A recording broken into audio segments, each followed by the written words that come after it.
You're watching North Alabama's news leader. This is News 19 at 10. Thank you for joining us this evening for News 19 at 10. I'm Madison Neal. We start tonight with breaking news. Madison police are responding to a shooting on Philadelphia Drive. Officials say it's now a death investigation. This is in a residential area off Wall Triana Highway, and News 19's Samson Tamajani is live on the scene with more. As we celebrate Black History Month in the Tennessee Valley, we also want to highlight Black-owned local businesses navigating through supply chain and inflation strains brought on by the pandemic. After more than a month of operation delays made worse by supply shortages and then workers out sick, the Recycling Alliance of North Alabama says it's now back on track. We have an update to a story we first brought you earlier this week. One of the two victims in a Scottsboro shooting has died. Scottsboro police confirmed the victim, identified as 32-year-old Joshua Paul Osmer. And people celebrating the new year with alcohol better have a designated driver or take a cab, because law enforcement will be out in full force tonight. This is a look at the men and women of the Huntsville Police Department unit. 4 people were injured tonight in a wreck involving a utility truck in Colbert County. One of those people were airlifted to the hospital. Spring Valley Fire and Rescue says the incident happened at around 5:15 this evening, west of Alabama Highway 20 and Highway 157 interchange. The crew thanked the kind stranger on social media, saying, "We don't know who you are, but we know that you're amazing. We will certainly pay it forward." Yeah, and tell everybody what you had. I had this wrap, and it had hot dogs and chili and French fries wrapped in a quesadilla. Really tasty. Was it good? I highly recommend it, and their French fries, the best. A Panda Express closed early tonight after an accidental shooting outside the restaurant.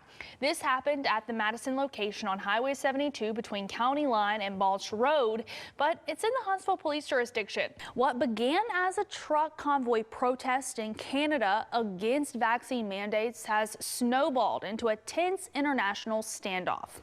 Today, police moved to clear protesters from the Ambassador Bridge. A Florence teen is still missing. Please take a look at your screen right now. This is 13-year-old Abigail Moody. Alabama lawmakers will again consider reducing the criminal penalty for marijuana possession.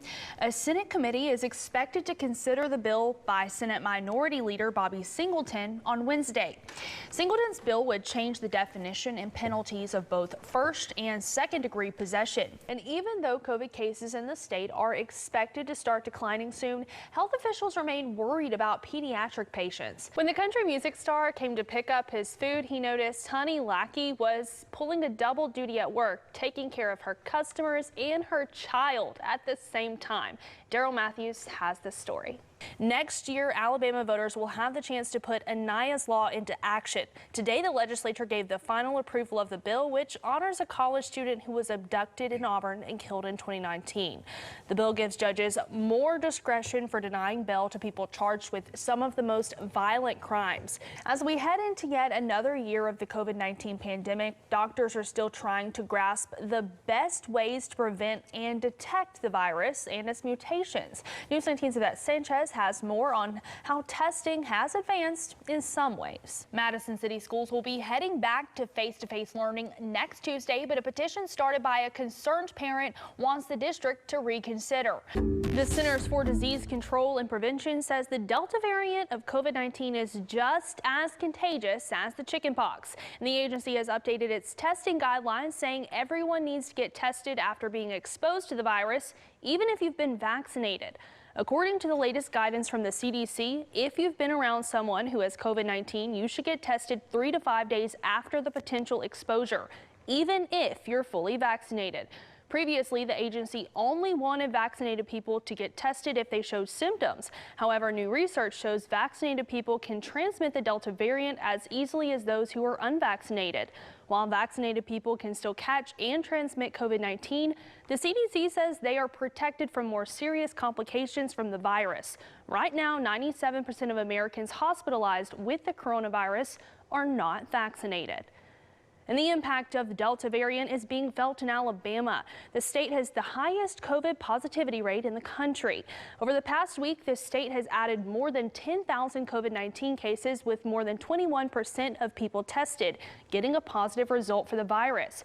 Currently, there are more than 1,200 people in the hospital with COVID-19, the largest number since February. Meanwhile, in Tennessee, Governor Bill Lee extended Tennessee's state of emergency through the end of August. Lee says this allows the state to keep its response to the pandemic flexible. That includes allowing the state to facilitate economic recovery and utilize National and State Guard members to assist with COVID-19 and vaccine efforts. Governor Kay Ivey ended Alabama's state of emergency July 6th.